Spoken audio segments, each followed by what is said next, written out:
How's it going, guys? Welcome to the Talk4 Podcast. So excited to have you here today and show you this fantastic episode. Just want to say quickly that episodes like this one and all the ones before and the ones in future are made possible by people who subscribe. Hopefully, just like you. I'm going to ask you today if you can leave a subscribe, leave a follow, leave a rating, leave a like or a comment, and just support the show in the little ways that you can, like that. It makes a huge difference on my end. And quickly, just want to plug as well. I've taken 30 of the best episodes of this podcast and turned them into a fantastic book that goes into 150 secrets to greatness. Each one of those 30 episodes gets crunched down into 5 of the best key takeaways from the whole talk and turns them into a fantastic book. Highly recommend you check it out. Please support the show by grabbing a copy, either a paperback or an ebook. And I can't wait to show you guys this one today. So guys, without further ado, let's get over to the episode.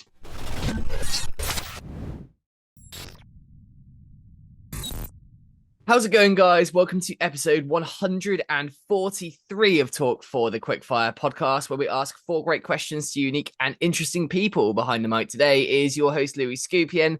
That's me. Let me introduce our fantastic guest for today, Ben Rex Wysack. He's going to be answering our questions today. So, Ben or Rex, whichever you prefer, how you doing today? And welcome to the show. Super humbled and honored to have you here. This is going to be a great chat. Thanks, Louis, for the invite. Yep, definitely go by Rex. Ben Wysack, as you said, I'm a lieutenant colonel in the Air Force, and man, it is so great, and I'm super honored to be with you today. This is going to be a fantastic chat. I've been really looking forward to it. I'm glad we can make it work. We've had a few speed bumps, but we're here now for episode 143. This is going to be great. So we like to start off with a little bit of an elevator pitch, basically. So just like 1 minute, 2 minute of just the kind of snapshot into the life of you so we can get up to speed, and then we're going to dig into it on the big scale. So yeah, fire away. Like, what's your day job? A little intro, nutshell kind of life of you, basically. That's a great place to kick this off.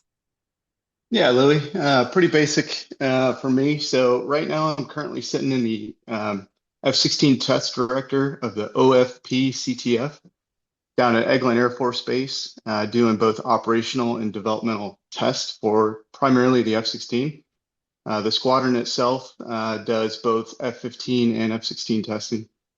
I'm an experienced F-16 instructor. I've got about 3,000 hours in the F-16, taught at the weapons school. I've deployed 5 times, got about 600 combat hours. I am a reservist, so we'll talk about that a little bit and how that kind of applies and how I got into that business. I've been essentially doing test, operational and integrated testing for the last 15 years down here all at Eglin, and I've been super lucky that I've had really no breaks in my service, so I've been flying pretty much this entire time. Up until about September, and we'll talk about that a little bit later. So yeah, that's me in a nutshell. The test director responsible for pretty much all of F-16 tests for the United States Air Force, and we'll talk about the differences in the airplanes. Definitely. It's going to be a whole lot of fun. And drawing the kind of parallels there between you and a couple of the other guys. So Eglin, were you crossing paths with Cinco Hamilton a few times, I imagine, over there? But I know he was F-35 and you were F-16 and F-15 then. So did you guys cross paths quite a bit? Oh yeah. Cinco's a great guy. Cinco was the 96 OG, so that's the operations group commander here, and he's moved on since. Yeah, Cinco's amazing. He's as you know, his episode is all about AI, and he's kind of the godfather of artificial intelligence. And we've got some residual programs down here that we're working on. I'm happy to dive into that. We can talk about that too. Really exciting things that we're doing down here, and yeah, we've had a lot of amazing people come through Eglin. So Definitely. I've been super blessed to work with some really amazing leaders, visionaries, and both developmental and operational test icons. So knew Astro Elliott very well. He was out at Nellis when he ran tests and did very similar things that we do here out at Eglin. So brilliant, great job. Yeah, very cool people. Absolute legends, to be honest, within the space. And I'm just excited to talk to you today about all of this as well and dig into it. So we've got lots to get through, but let's start off with the backstory then. That's why we always like to kick this off. So just a bit about that journey into the Air Force. What inspired you to pursue a career in aviation and testing with the F-16 then? So was this kind of like a family thing? Was it a you thing? And then, yeah, just walk us through that career path slightly. Yeah, you bet. So my dad, I think, is my primary inspiration, joining the military. He didn't spend very long in the military. He was in the U.S. Reserves, for the Navy, U.S. Naval Reserve, and was an aircrew on the old S-2. So he did anti-submarine warfare, and had a deep passion for airplanes, and I think he instilled that into me pretty young. So I was born in San Diego, California, back in 1975. Yeah, I'm an old guy. And that was back when, Miramar was pretty hot with Top Gun. So I do remember, I moved when we were 5 years old. But I do remember, I got a lot of fond memories of going out to the beach with my family and friends, and watching all the F4s and the A4s fly over the beach. And, even as a young age, my parents said, oh, look, Ben's looking at planes, and watching them go out to do their missions. So I was always intrigued uh, from a, from a just, little toddler. Right around 1980, we moved up to Michigan. I went up to northern Michigan, and not really known for, a big military community up there.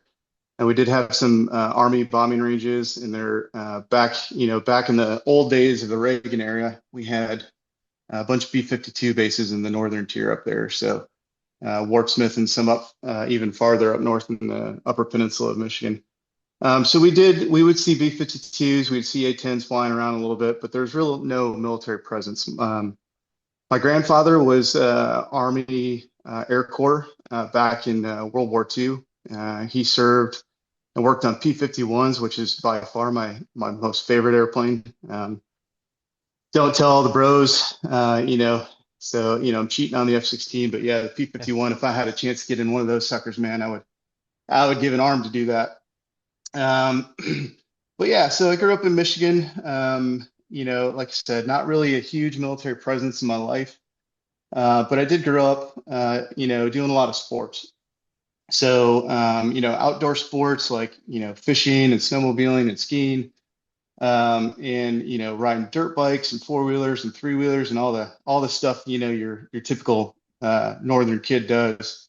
And I really fell in love with just machines and working on machines, and honestly, like, I love going fast. If we had snowmobiles, I wanted to make the snowmobile go faster. If we had a dirt bike, we wanted to make the dirt bike go faster. I had a great time.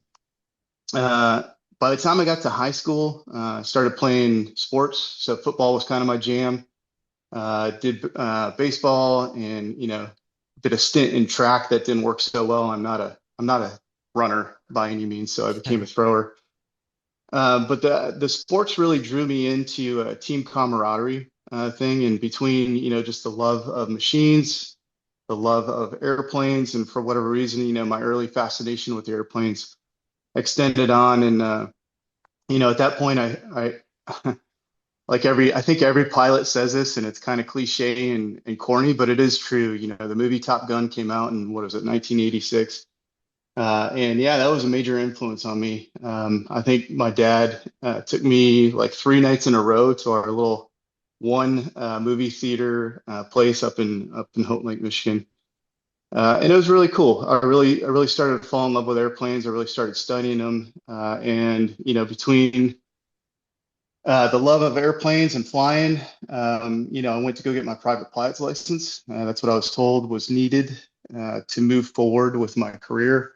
So when I turned 16, I got my car, and the first thing on my mind was going to fly an airplane. So I applied for a small flying scholarship, and met a really amazing person back my junior year. At the time, he was a Major Pete Mapes. He was a liaison officer to the U.S. Air Force Academy, and he made a deal with me because he thought I was kind of a little bit of a bonehead football player. And that's U.S. football, so not the type you use your feet. I Soccer. use my head more than I use anything. Yeah, that's right.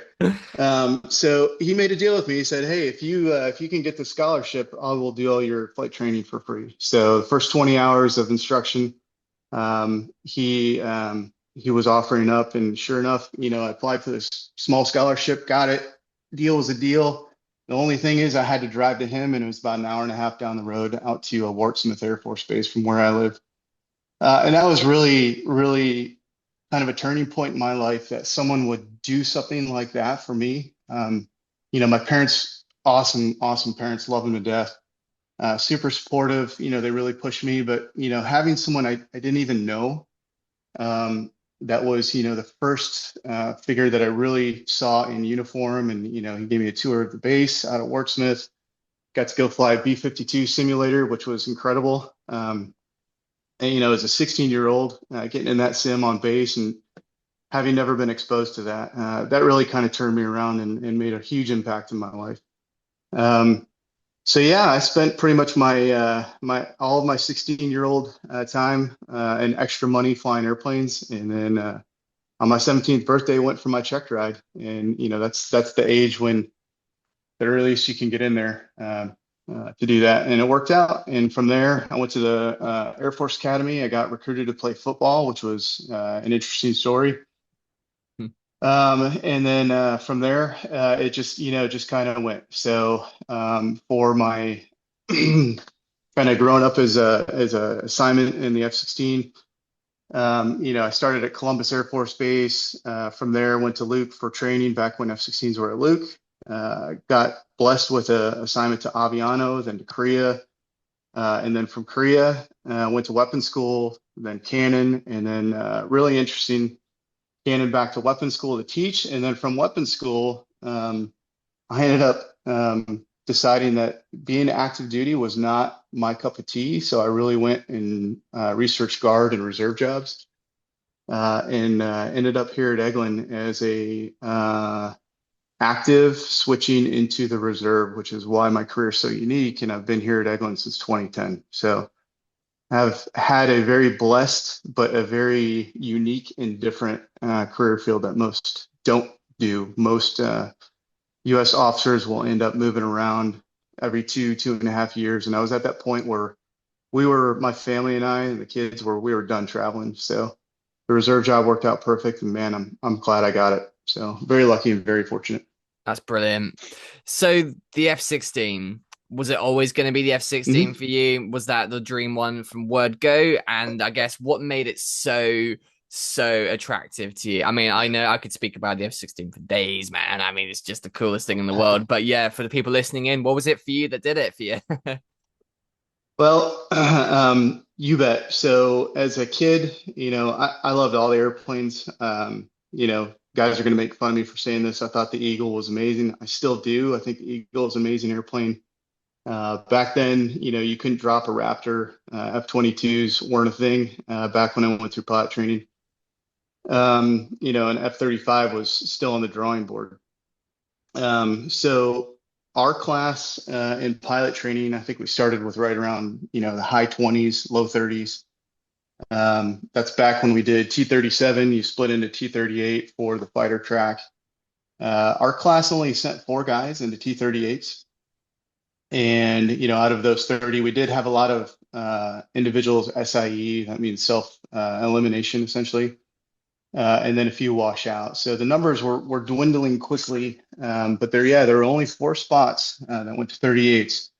And then as you get through 38 training, they have a selection, right? So the selection was at the time an F-15C, an F-16, and then 2 FAPEs. And the FAPE follow-ons were still TBD on what airplane they were going to go into. I want to believe one was a Strike Eagle, and then one was an F-16. So I was fortunate, back then it was based on ranking. I was fortunate not to be number 1. Was number 2, but number 1 guy, man, he really, really wanted to fly the Eagle, and man, I'm glad it worked out. So I would love to say that, the F-16 I was drawn to, it was the airplane I really wanted. It was the airplane that I was hoping I would get, and I'm so glad my buddy picked the Eagle. He was hemming and hawing, and he really wanted the E model because he wanted to do dual mission. I really wanted to do air to ground. I thought air to ground stuff was where it was at, and that's probably where the future wars were going to be, and that turned out to be right. When we went into GWOT, global war on terrorism. So yeah, the Vipers have seen quite a bit of action over the last 20 to 30 years, and the Viper itself has changed a lot. And that's pretty much what we do, and probably what we'll get into next. So yeah, to say that the F-16 was my dream as a kid, I wouldn't say it was, but it is now, and I'm super, super, super glad that I ended up where I am. Absolutely.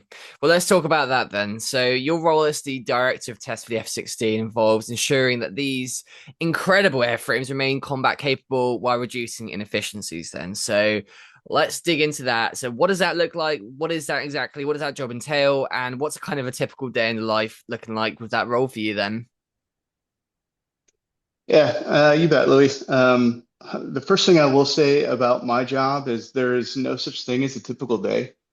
I usually go in with some really, pretty lofty plans on things I'm going to work on and things that we're going to get done.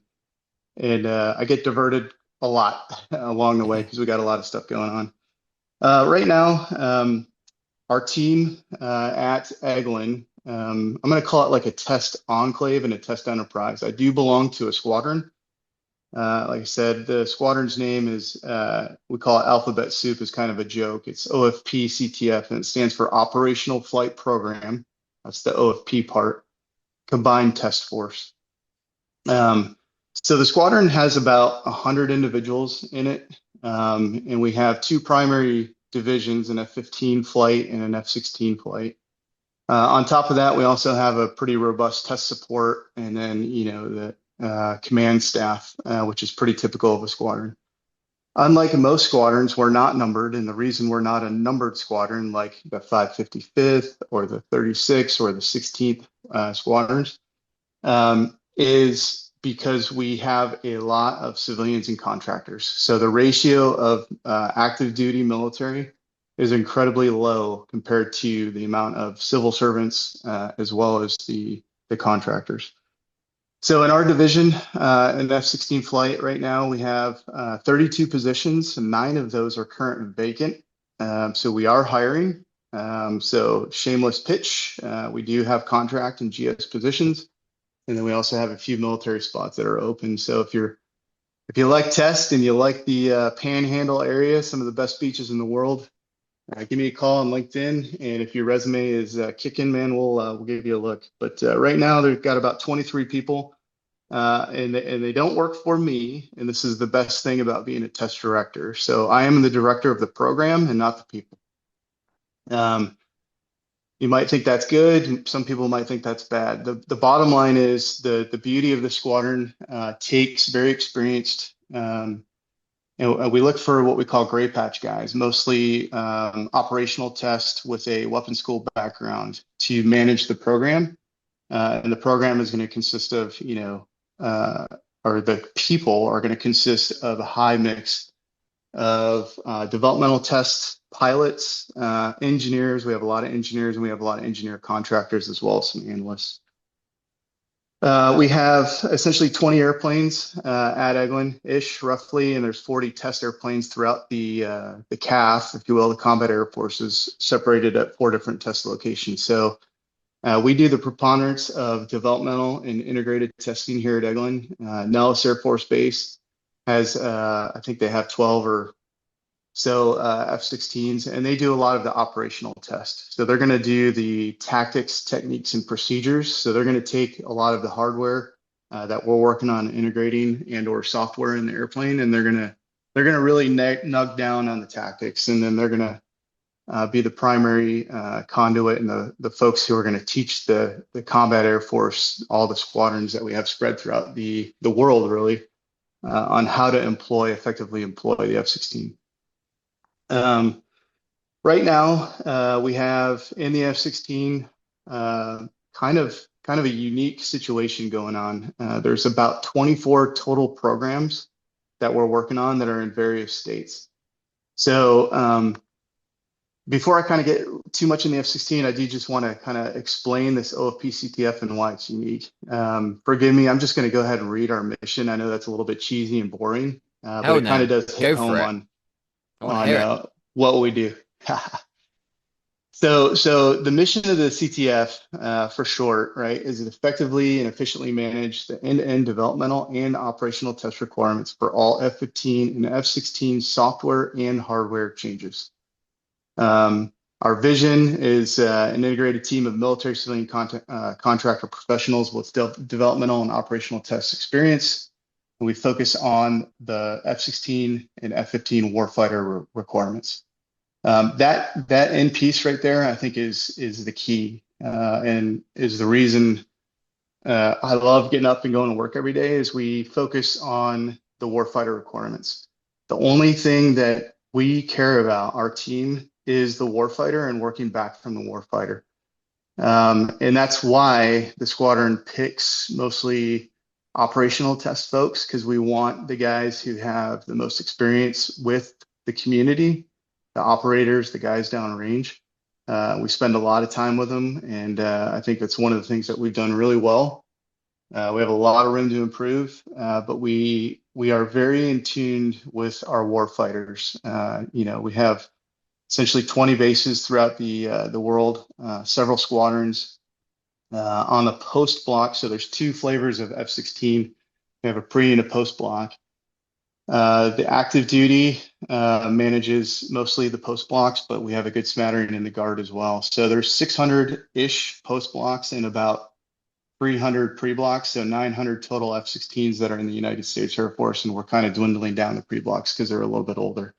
And most of those are in the guard, but there's still a lot of post blocks in the guard. So whether you're a guard, reservist, or an active duty guy, you're going to have someone from test who you can pick up the phone and talk to them at any time of the day to kind of figure out what's going on. So what do we do? One of the things that is really unique about the CTF is we operate in what we call an IPT, right? An integrated product team. And the integrated product team is kind of how our daily, going back to your question, like what's your daily routine? So at the heart of the IPT is, not one organization that does any one thing. And I originally said, I consider Eglin a test enterprise because there's a lot more to Eglin than the OFP CTF. I like to think we're kind of the center of the world because we do have our hands in pretty much everything in the F-16, but Eglin is mainly known as a weapons testing area. So the ranges that we have and throughout history back to the 1950s, Eglin is really focused on armament, right? So both air-to-air and air-to-ground weapons. So we do have weapons development. We have Air Force Research Laboratory that does new weapons development. And then we have the execution squadrons, the 40th Flight Test Squadron and the 85th Operational Test Squadron. Those are the executing arms. Those are the commanders who own the airplane. Our squadron, also managed by a military officer in 05, is unique in that we are dual MAJCOM. So the two MAJCOMs are pretty much Air Force Material Command and Air Combat Command. So under Air Combat Command, the primary test organization is the 53rd Wing. So run by an 06, and then under Air Force Material Command is the Air Force Test Center at Edwards, and then the wing at Eglin is the 96 Test Wing. So you have AFMC, which is mostly development, and that's kind of like your, the right stuff, the blue patch guys, the test pilot school graduates and engineers, and then the 53rd Wing is the arm of testing that does mostly operational testing and figuring out how the widgets that come from developmental test go to operational test, and they're ready, they're suitable and adequate for the field. What's cool about the OFP CTF where we work is we're dual MAJCOM, so we always have a split commander and DO. One of the commanders will be a ACC representative, the commander or the DO, and the other, so if the commander is ACC, then the DO will be an AFMC person. And that's pretty much how the entire organization is split. We're a dual MAJCOM, so we have both flavors of developmental and operational tests. And what we're trying to do is we're seamlessly putting that old timeline where we used to do developmental tests for years, and then we would kick it over to operational tests and then do OT for a year or so, and then field something new. We're combining that all together, and we're doing that under the guise of this unit, and this is really the only unit in the Air Force that actually has a dual MAJCOM dual flavor. So there are a lot of CTFs, combined task force, but it doesn't mean they do dual MAJCOM. And then under that, so we do a lot more than just testing, and that's kind of what really eats up a lot of my time.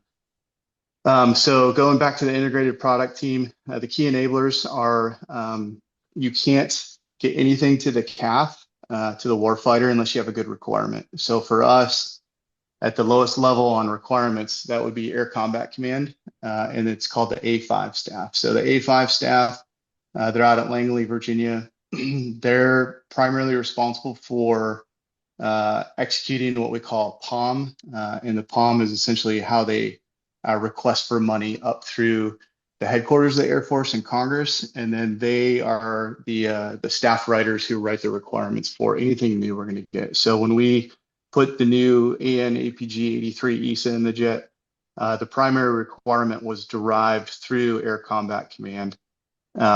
That one was interesting because it went through also NORTHCOM, which is a combatant commander, because it was sufficing for early cruise missile defense and protection of the United States. That's how we kind of got money and funding for the new radar that we have in our jet. Outside of ACC, then you have the SPO, so the Systems Program Office. So those are your managers of money. They're the managers of the requirements, and they have a huge engineering staff. So we're governed by two primary SPOs. We have one at Wright-Patt and one at Hill Air Force Base. And it's kind of interesting. A lot of times when you go out to the CAF and you're teaching the young guys at the CAF, they're like, "Hey, who's the SPO guy?"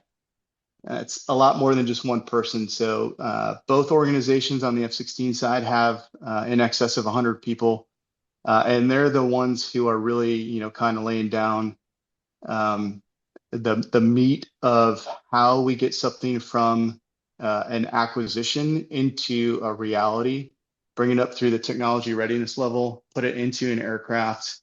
Then it gets to us, and we take that capability and we exercise it to make sure it's capable, suitable, and effective. Two other pieces of that, us obviously in the test, and then design. So the other thing that's really cool about the F-16, it's probably one of the most unique things, is we are all organically coded software. So what does that mean? It means that we have a software engineering group, which is part of the U.S. military, that is a bunch of hired civil servants that do software design. So we are constantly updating our core computers, I should say, because there's definitely more than one in the F-16. And when we do that, we're going through 13-week agile cycles of updating software. We work with the 309th. The 309th out at Hill Air Force Base in Utah is where we spend a lot of our time. So we travel with those guys, and they are writing the code predominantly for our four primary software computers. And then, so there you go. There's the four arms of the IPT. You've got ACC, SPO, test, design, and then something that we've started doing over the last decade is, and I'm really, really proud of this. This is something that, our team has kind of developed and thought of, is bringing the warfighters in on what we call warfighter conference. So it's designed to happen semi-annually. And that is, hey, we invite the warfighters out in the CAF from all the different bases to show up.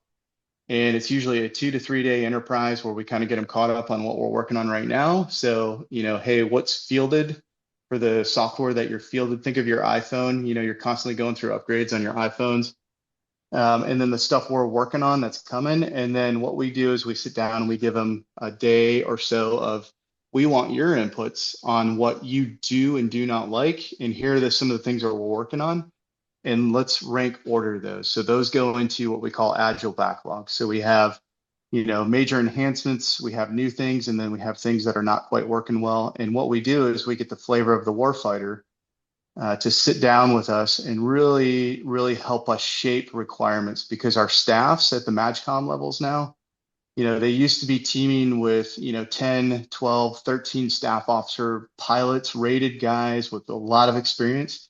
And now, for example, our ACC, we've actually not had a flying military requirements officer in that position for almost 10 years. We get, individuals that come in for about 6 months while they're doing their legislative liaison and kind of their schooling.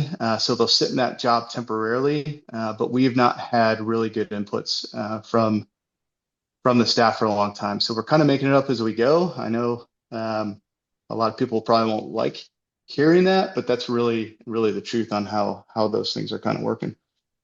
So man, that was a long answer to what my typical day is. I will say I was surprised when I came to this job. I thought, I was going to become, so I am a reservist, which is also really unique. I thought a lot of times you go to the reserves, it's kind of a nice, chill, easy assignment. It turns out that's not the case. So I would say I'm probably gone somewhere between 120 and 180 days a year, TDY, temporary duty, and that's traveling to all the various places.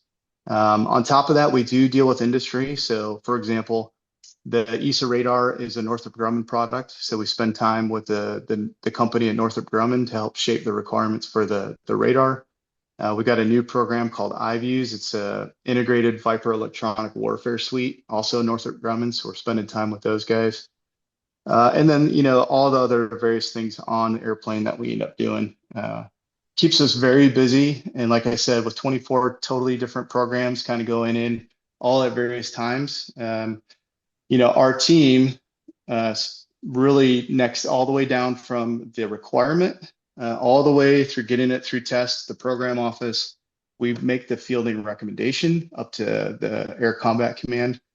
And then on top of that, we're going to take and build our own academics, and we're going to go out to every individual Viper base at the end of a program, whether it's new hardware or new software, and we're going to teach them how to use it. So again, for my team, which is like 23 folks, we use the 85th, we use the 42, we use the 40th for this. We all pitch in and we do this together. So there's, that's why I call it the test enterprise. And it's an incredibly frustrating job at times because there's so many things that, it's like a big puzzle piece. And a lot of times it's kind of like putting a 1,000-piece puzzle together with the picture upside down, because we don't really have a good vision of where from the Pentagon on where they really want the F-16 to go big picture. So we're doing a lot of this kind of at the lower level. So there we go. Yeah, that's my day, Louis. That's your day. It's a hell of a day, that's for sure. So I mean, listening to all that, I mean, it all sounds like such an incredible mission. You've got some really big things on the go there, and it's doing really good work. But obviously, anything involving test and things like this obviously put a serious strain on some people's bodies. And one of the things that I wanted to really attack here today with you was that you obviously sustained a significant neck injury recently while flying, and I was hoping we could talk about that side of it too. So just kind of like, what happened, how it's impacted you, and maybe how your work and some of those developments are maybe looking to fix some of those issues. And yeah, just a bit on that would be great if possible. Yeah, Louis. Yeah, absolutely. I'm very happy to share that with your crowd. Because I think there's some good lessons learned out of that. And like every good fighter pilot, we're gonna nug down to what happened and fix it for next time, right? So I'll kind of work backwards. So on 6th September last year, 2024, I ended up going in for what's called a 2-level anterior. I'm going to read this because I got to write it down every time. Anterior cervical discectomy and fusion. They essentially did a fusion on my C3-4 and my 4-5 vertebrae. I had that done outside of the military, but obviously the military was incredibly involved. The flight surgeons were aware. It was their recommendation. But what got me to that? Well, so I'll step back and I'm going to start kind of back from my high school days, just real quick. So, before we hit record, I was kind of telling you, played football. So football was a big thing in my life. I played linebacker, which is quite a rough position to play. I played 1 year at the Air Force Academy, and man, I tell you, like the linebacker core at the time, two of those guys went to the pros, one to the Broncos and one to Green Bay. And working and playing with those guys every day was incredibly rough on my body. Would I change it? My parents always ask me that. My friends, would I change anything? No, I wouldn't. But that's kind of the start of where some of my problems arose. So pretty rough on the neck, pretty rough on the spine. In addition, I found out through the years that I have something called spinal stenosis. It's hereditary. It's a narrowing of the spinal canal, and it does make you more prone to injury, especially when you have C-spine rotation and or loading issues, which, oh, by the way, guess what you do in a fighter aircraft? Especially F-16, which can put a wall up on your body. It can sustain 9Gs if you get low enough and you're light enough. You're not carrying a lot of load. The plane can really turn. And I tell you, 9Gs, that's 9 times the force of gravity. So if a human head weighs, I don't know, 8 to 10 pounds, mine's probably like 5 because I don't have a lot of brains.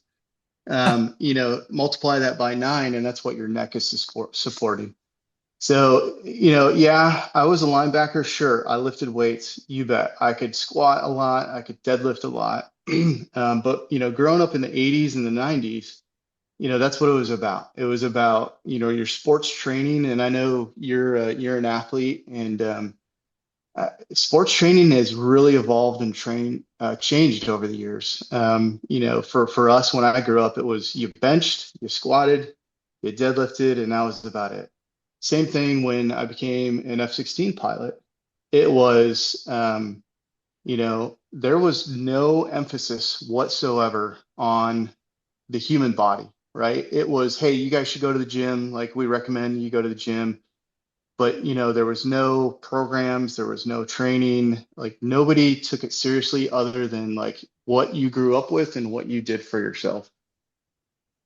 So fast forwarding back earlier this year in February of 24, I am 49 right now. So at the time I was 48. ACM is Air Combat Maneuvers flight, which is essentially a 2v1. And we were in air-to-air configurations. So we could really turn the airplane, right? We could really put G on the airplane. I had neck problems in the past from an incident. We'll kind of go back to that here in a minute, but essentially what happened during this flight is, a high G turn looking over the shoulder, and it's really where my spine just kind of gave out. So it was pretty interesting and pretty scary, actually. Turns out what happened is because of my normal issue with my spine and the degradation that I had over the years of pulling G's and lifting and football and, sports, the disc, instead of blowing out like most discs do, it actually blew into my spinal cord. Wow. And during that time, it gave me a sensation that I thought I had a stroke in the airplane. It was pretty intense, and the whole left side of my body went numb for about 5 to 10 seconds, which, couldn't even work the throttle. My hand fell off the throttle, couldn't even touch it. Luckily, it all came back, recovered the airplane fine. And then, interesting enough, I am your typical dumb jock. I landed, I was okay. So, most pilots are pretty terrified of losing their flight status, right? So medical is hugely important. Lou, you fly, right? And I'm sure that, all the rules over in the UK are very similar to the United States. You've got to maintain a, medical physical, right? So you Yeah. have to go get examined, depending on whether you fly commercial or not, every 6 months to a year. And if something like this happens, what does a typical fighter pilot do? They just kind of suck it up and don't talk about it because we don't want to lose our job. Well, that was me. That was what I did, just like I did in the past. And honestly, for about a month, that was okay. Surprisingly, I felt okay, no worse than I did normally. But after about a month, I started to get some of the indications, some tingling in the fingers. That tingling started to move up the fingers into the hand into the wrist into the elbow into the bicep. 3 or 4 months later, yeah, it's now starting to go through my shoulder into my rib cage, and it was really hard. I wasn't losing strength. I was still able to perform, but I was losing dexterity, and the numbness was really starting to aggravate me. So I finally went to the doctor, told our local flight surgeon what happened, and started going for treatments. Long story short, after several imagery sessions between x-rays, I did an EMG, which is a electromyogram. So they stuck needles in my spine and listened to my nerves, which is pretty awful and weird and Wow. interesting. But the MRI was the key. When I took the MRI to a spinal specialist, he looked at it and he said, "Wow." He's like, "How are you walking right now?" He's like, "I don't understand how you can like move your body." So what had happened is I got a 50% impingement on my spinal cord at the C3, 4, 4, 5, and that's because the disc blew into it. All right, so big sob story, boohoo to Rex, but hey, what's the lesson learned? One is it's obvious, right? Hey, if you have a problem, I think that young guys in the Air Force and young guys everywhere that fly high performance aircraft need to really think twice about whether or not they go to the doctor. The doctors are there to help you, not to hurt you. And what's most important is your health, right? I got to the point where, I'm a 3,000 hour guy. I've flown for a long time. So, it was okay for me to go, this could be the end, and go talk to the doctors. But what's most important is, my surgeon was like, "Dude, you're close to being quadriplegic." He's like, "You have one slip of your disc and your spinal cord is going to get cut with how bad it was." He's like, "We have to do surgery like now, like next week. I have an opening. I need you to go." I got second opinions. Everybody said you got to do it. It's the only option, and I did. Obviously, it's deniffing. That means duty's not including flying, so it did ground me, and that was in September, and I haven't flown since. So um, the other piece I really want to hit on now is what I've been doing since. So the Air Force has changed a lot over the years, some not so good, and some really good. One of the things I think is amazing is two programs that the Air Force has instituted for aircrew. I say pilot a lot. It's really for all aircrew, right? So both pilots, WISOs, is a program called OHWS, Optimizing the Human Weapon System. And then the other one is called CRAFT, and they're kind of merging and becoming the same thing. CRAFT stands for Comprehensive Readiness for Aircrew Flying Training. I'm going to butcher this, but here's kind of the gist of what these programs are. OHWS is essentially the whole purpose is to increase aircrew retention, increase aircrew availability, and then track, and I love how they say this, track human weapon system data. Okay, so, most fighter pilots, like if you ever meet a fighter pilot, they're going to, usually the first thing that they're going to tell you is like, "Hey, I'm a fighter pilot," right? It's kind of like the hubris of the whole community. We love talking about ourselves and we love talking about what we do. But honestly, most of the guys I work with are pretty humble. And I will say this, the system that has essentially evolved into treating us like we're actually a human weapon system is amazing. So here at Eglin, I think we probably have the best facility out there right now. Their model is to put this at 23 bases across ACC, ATC, and FTUs. It is a voluntary program. It's not necessarily required right now.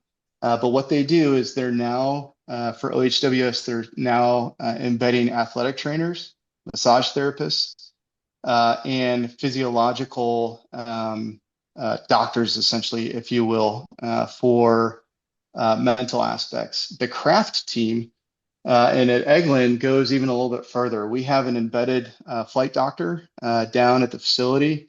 We have psychologists. We have physical trainers, and that's really what I've been doing. So for the last 6 months, I've been using the Eglin's OHWS craft team physical therapy to recondition my body, right? And the whole intent of the program is to hopefully avoid what happened to me. But unfortunately, I grew up in a time where the Air Force did not put an emphasis on maintaining spinal health. And spinal health is so important for fighter air crew, right? Because of the high G, high stress environment. Not to mention, there's been guys who have seen some pretty bad stuff, through the global war on terrorism. So you have mental health experts there that you can go to and talk to. But yeah, the things that they're doing here are absolutely amazing. I think I put you in contact with Hugo, who's the lead of this down there, and I highly recommend you get her on your podcast because she's gonna be able to talk about this. The program is suffering a little bit. Um, we're always struggling for money in the Air Force, right? Really in the DoD in the United States. We want to utilize taxpayers' money well. And I think a lot of people will probably hear, oh, a massage therapist, oh, that's excessive. But honestly, doing things like dry needling, cupping, massage therapy has been a game changer for me. And I think it's getting me to the point where I honestly feel like I can get back in an airplane after the surgery from the amazing physical therapy I've done. So I really want to kind of, prop them up and make sure that, the guys, the few guys that are listening to this, or a lot of guys that are listening to this, don't be afraid to go in there, take care of your spine, go do the programs. The craft is preventative. They start with a B course, the young guys going through early pilot training and early, F-35 training, F-16 training, Eagle and Raptor training. They have this available for them. It's free. It's amazing. Go do it. It's only going to help you. And if something happens, man, you got to speak up. Go get yourself checked out, and don't let it dwell because you might end up like old Rex here. But man, I'm feeling good. I feel really good after all my PT, and I'm ready to go back. I hope I get my waiver. I'm kind of just waiting on the Air Force process of paperwork, which is a lot of red tape.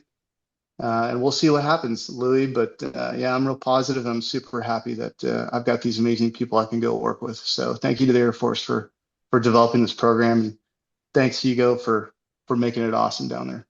That's great. Amazing story. And yeah, I'm so glad to see that you're, on the cusp of hopefully getting back getting back out there, basically. That's a really exciting thing. And I wonder if this next part has something to do with all of that too then. So you've after I've looked at all your stuff, you've expressed an interest in discussing how the Air Force could improve its strategic modernization efforts.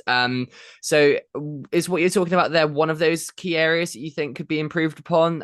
Is there anything else too? And what do you believe needs attention, and how would you start to go about fixing all of that? Yeah, Louis. I probably should have started out with the standard caveat. I'm not wearing a uniform, but I am in the Air Force, so I really want everybody to know that, my views don't necessarily represent the views of the Air Force writ large. This is Rex just talking my opinions, but yeah, definitely is one of those things. The craft OHWS is something that the Air Force has done right.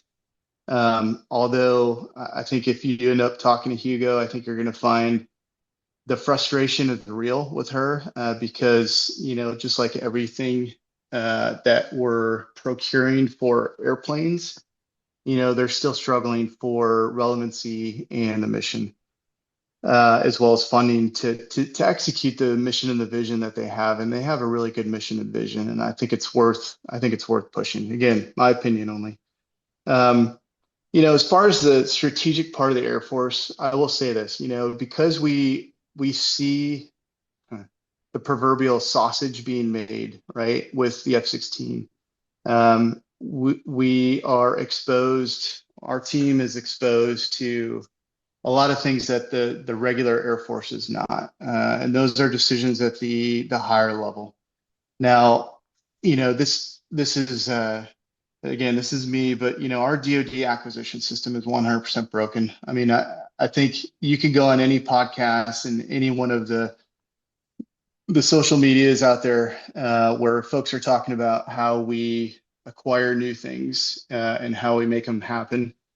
And they're all saying the same thing. We have an acquisition system that was built by, the McNamara age back in Vietnam, and it's still what is, our predominant Department of Defense Instruction 5000 series based on this antiquated process called JSIDS and how, we go from, do we have a requirement? What do we need? That, you spend years and years and years trying to figure out exactly what it is that you want. You do the technology readiness, and then you go through, this process to get it out to the CAF, which for us, when I first got to test in 2010, it was that way. It was the very cookie cutter. We're going to do developmental tests, and that in OT, operational tests, shall not be involved and shall not see this until DT is done. DT does spec compliance for the most part. They make sure the widget is safe.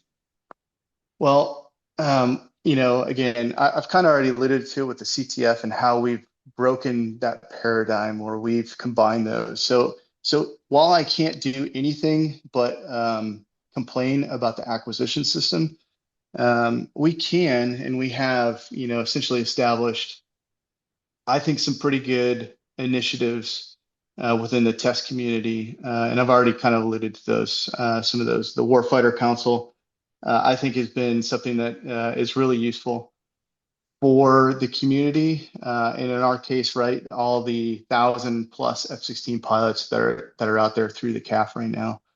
The other thing we do that I think is also, on top of that is, I said those councils are like semi-annual, but truthfully, that's not how we want to roll. What we're trying to do at the test organization, since we have a linkage back to pretty much, the requirements documents, the developmental documents, we know the people, we have experts. So on my team, we have a SME for each system of the aircraft, whether it's ESA, whether it's a weapon, whether it's, our new comm suite, our EW suite that we're working on. And, there is just way more than any one fighter pilot can ever possibly know. So what I've always been, I always struggled with, and I think all the warfighters struggle with, is who do you reach out to when you have a problem? So you ever work with a really fantastic commercial company? The best commercial companies that do retail and sell things are the ones that have great customer service. I mean, you've talked to a lot of people in the DoD. I will say this: the customer service in the military is awful. Again, this is Rex's opinion. It's really bad, and it's really hard to get the answers that you need. There's so much red tape. There's so many different people you get linked to. Half the time you go onto a website, the website link is dead. You call a phone number and, nobody picks up, or the number's not even connected. You're like, wow, this is really awful. So what we've tried to do is we've tried to establish a support network for our warfighters where they know they can reach out at any one time. So we do that via, social media, through apps, or, we have an email distro line.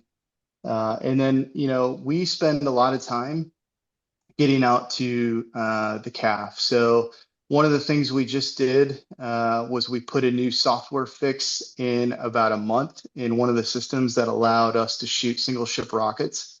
It sounds like a pretty minuscule and not a big deal, but we got a warfighter need essentially through the bro network, right? Hey guys, like, we can only shoot this with 2 aircraft, and we have to buddy laze this new weapon that we're shooting. We could really enhance our firepower if we could just change something in the software and shoot it ourselves and laze it ourselves. So, we've taken this AGR-20F rocket from this in just a couple months all the way to single ship, and we just sent a team out to the next base that's about to deploy to teach them exactly what we did. And, we're doing this now in the span of months instead of years. There's still a long process, the overall code, we're doing a lot of things and we're going through agile development, but these are the things that we're looking to find efficiencies within the DoD, within the framework of the thousands of regs that we're governed by. And I think our team's doing a pretty good job. We really focus heavily on the software because that's where we have pretty steady funding from the U.S. Air Force, where we're going to update our software. So, like I said, like the iPhone, we're doing iterations every 13 weeks. We're going to test every 13 weeks with brand new software. A lot of discussions and innovations where we're now doing flight testers, like my guys at Eglin, are going to Hill and doing laboratory testing.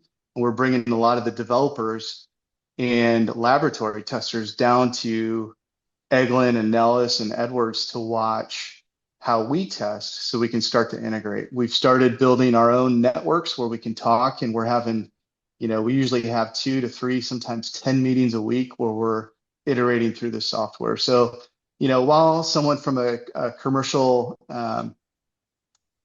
business will probably look at that and laugh and go, dude, that's kind of like business normal. It's not been business normal for the military for a long time. And I think those are some of the things that we've done pretty well. One of the couple other things we'll do, or we've been doing recently, is the F-16, because it is the cheapest platform to operate, essentially on a cost dollar per hour operating time, is we're often asked to help with other weapons, other systems and development. So we've been really actively reaching out to other programs to try to expedite some of the developmental programs. For weapons recently, F-35 has got some new weapons that they're putting on it. They're all open source, but the stand-in attack weapon is one of those, an AARGM-ER. Our team has reached out to the weapons armament SPO, and we essentially offered our platform to do all of the integration and expedite that weapon, because the F-35 was struggling a little bit to get it going on, just because they have such a big backlog of their own programs. This one was not high enough on their list, but this is one of the efficiencies that we're able to execute for the U.S. Air Force. And the more we can get, buy-in to do that, the better it'll be. Yeah. And then kind of the last thing I'll say, and again, this goes back to Rex's opinion, not the views of the Air Force. We're struggling to get the defined mission of the F-16.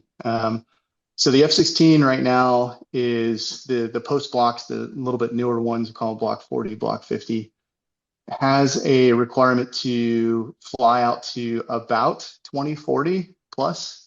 So, I mean, this airplane first flew before I was born in 1974, and the thought that, now these are new models. Most of the models that we own in the Air Force are late 90s, early 2000s. But yeah, these planes are going to be 30, 40 years old. We're putting life extension, structures, life extension programs on them. But to do that, we also need to modernize the equipment. We're working through some pretty interesting program right now called IVUs. I mentioned it earlier, but it's the Integrated Viper Electronic Warfare Suite. It's comparable to something you'd put on an F-35. It is pricey, but it will give that F-16 survivability that is needed pretty much in any modern battlefield for years to come. And we're getting a lot of resistance from the Air Force, and I get it, right? We have a limited amount of money. The DoD does. They want to put their money in the new things. They don't want to put their money in the old things. But because the F-16 is going to be sticking around for at least another 2 decades, probably, which is crazy, we do have to modernize that airplane, or we have to change the mission that the F-16 is doing. So while I don't have, the fix for the strategic answer, we are trying to do our best down where we can within our states. We spend a lot of time advising our senior leaders up at the, up at the MAGCOMs in the Pentagon on not only capability, but the things that are wrong, right? Like, so we get a new widget, like IVs or the radar, and we're gonna be honest. We're gonna tell everybody, if it's got warts, we're gonna tell them what the warts are, and we're not gonna hide anything. So I'm just really proud to be working with the team that I do and the amazing people, and it's a great job. I love doing it, and that's really why guys ask me, hey, you want to go fly for the airline, especially now you're hurt. And I'm like, Mm. nothing against the airline, but no, I think this job is super rewarding, and going into a group of your peers, and having them thank you for the service that you've done and helping the airplane along. That's really what matters to me. So Yeah. yeah, that's what I got for that. That's great, man. I really appreciate the insights there. I think that's some really good info, and all the aviation guys listening in, they're going to take a whole lot from that too. So I think that's a really, really well-rounded podcast. Good to have got the backstory. Good to have got what you're doing now and heard so much about the mission that you're trying to cover, and obviously the injury and things that can be improved going forwards. But we always go into that bit of a shameless plug moment at the end too, where I'd love you to just direct a few people to a few things that you want people to look at then. So whether that's recruitment or if that's a way that we can support the mission that you guys are doing, general awareness or just a bit of a read up or something, or social media, where can we find more? And yeah, take a couple of minutes to shameless plug away, my friend. It'd be great. Yeah, Louis, being is that I don't sell anything. I don't really have a shameless plug for anything that I do. I will plug, so to speak, our team. Our team is amazing, as you heard. We are hiring. We've got some open spots. It's super competitive. Um, most of these jobs are going to be advertised on USA Jobs, or you just got to know somebody. We do have some engineer jobs. We are hiring for a program called Venom. So we've kind of talked about that early on. That is some of the AI development that we're putting in the airplane, and that was the stuff that Cinco was working on, and we've got an amazing team that's putting some trusted AI in the aircraft and doing that. Venom stands for Viper Experimentation and Next Gen Ops Models. I always got to read that one because I can never remember. Like I said, my plug for shameless plug for the OHWS, the Human Performance Team, I think is important. If there's any folks up at the Pentagon that have access to the budget, I'd say take care of your people is probably the most important thing. When I first came to test, to me, it was about the program, right? It was about the airplane. It was about, managing multi-million dollar programs, getting them out to the CAF, because I thought that was the most important thing. I've grown up over the years and I've really learned over the last, 5 to 10 that it really doesn't matter. The airplanes come and go. Some of them are staying a lot longer than they probably should. And I get it. There's a budget constraint to that. But it's really about the people, and you got to take care of the people. You got to make them happy. You got to make them feel like they're appreciated and they have inputs. The Warfighter Council, I think, does that. We listen. We try to listen. We try to explain some of the things we know. We get the right people there for when the warfighter asks for sharks with laser beams on the airplane. Be like, dude, it's got to be within the realm of physics, right? The shark won't live outside of the water attached to an airplane going, Mach 1.5. So, I'm on LinkedIn.